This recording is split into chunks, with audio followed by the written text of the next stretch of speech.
So now we will see that what are the tax angles of for the private trust if it is created as a family trust or a business trust, and how the Income Tax Act is applicable to it. Section 160 to 164 of the Income Tax Act basically provides about the taxation provisions which are applicable to the private trust. In this regard, the trustees who are appointed are responsible for the purpose of assessing the income, or rather to decide as to which part of the income will be assessed for taxation, and accordingly to submit the returns. Now, when the trustees submit this particular return, is it that the return or that particular income will be treated as their own income? It will come in their own assessment? That does not happen. In this case, in the case of a private trust, the trustees who are now the assessees for that particular trust income are known as representative assessees. For that purpose, a separate account as a representative assessee is created, which is other than or different than their regular individual assessee account, and therefore their individual assessment does not get affected because a particular person becomes a trustee and is a representative assessee of the trust. For all practical purposes, the taxation of the trust, though, is done through the trustees, because a private trust is not a legal entity, and therefore it is represented through the trustees only, and therefore the trustees have to make the assessment for the income of that particular trust, but they are known as the representative assessees, and accordingly they make the assessment, or they are required to submit the assessment to the trust. Now,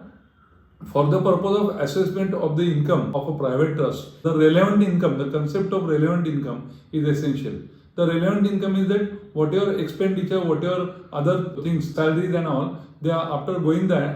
they are deducted, whatever amount remains for the purpose of giving it to the beneficiaries as such, which amount is going to be transferred, or which income derived is going to be transferred to the beneficiaries of that particular trust, that is the relevant income on which which is required to be assessed for the purpose of assessment, and the tax is required to be paid. The taxation for that purpose is marginal maximum rate, which is applicable to the AOP, Association of Persons, manner of assessment and payment of the taxation. The same will be applicable to this. Now, very important aspect is that whether it means that there is a dual taxation, because the income which is derived by that particular trust and the profit, after adjusting the income with the expenses, whatever profit remains, that profit if sent to the beneficiaries or used or diverted to the beneficiaries, then whether there is a double taxation, that trust is required to pay the tax, and again the beneficiaries, for the beneficiaries it will be income for which they will be required to burden themselves with the tax. That is not a case. If the tax has been paid on this particular income by the trust, and the amount of profit is been, or amount of income is diverted or is given to the beneficiary as per the provisions of the trust deed, for the beneficiary, that income which is derived by the beneficiary is a tax-free income. He or she does not require to again make the payment of the tax on that particular income. Therefore, for the beneficiaries, it is a tax-free income.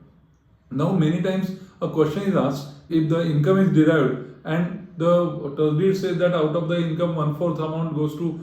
beneficiary A, 1/4 goes to beneficiary B, C and D, according to the income is given, then whether the beneficiary can claim that no, out of this 100 rupees we must get 25 rupees, and taxation is your botheration, we are not concerned with that. It cannot happen. The trustee is coached with the power that whatever is the income which is derived and whatever is the income which is to be distributed among the beneficiaries, firstly, the amount of tax which will be assessed on the same will be deducted, will be retained by the trustee, and remaining amount will be given to the beneficiary. So that is very important, and for that purpose, a trustee or the board of trustee can get an assessment certificate from the assessing officer that this much amount is required to be retained, and if that amount is to be retained, then rest of the amount, that amount can be retained by the trustee, and the beneficiary cannot claim the amount, and remaining amount will be transferred to the beneficiary. By this way, the beneficiaries get a specific amount out of the trustees which the settlor of the trust had desired to give it to the beneficiary to for their well-being, and again that amount is also a tax-free amount, and the trustees can ensure that the beneficiaries get this amount so that the settlers interest or settlers desire is fulfilled. So this is with respect to the taxation. In the next video, we will see the further thing as to how formation of this private trust is beneficial and what are its benefits and what are the disputes and probable results of the disputes in case any dispute comes out.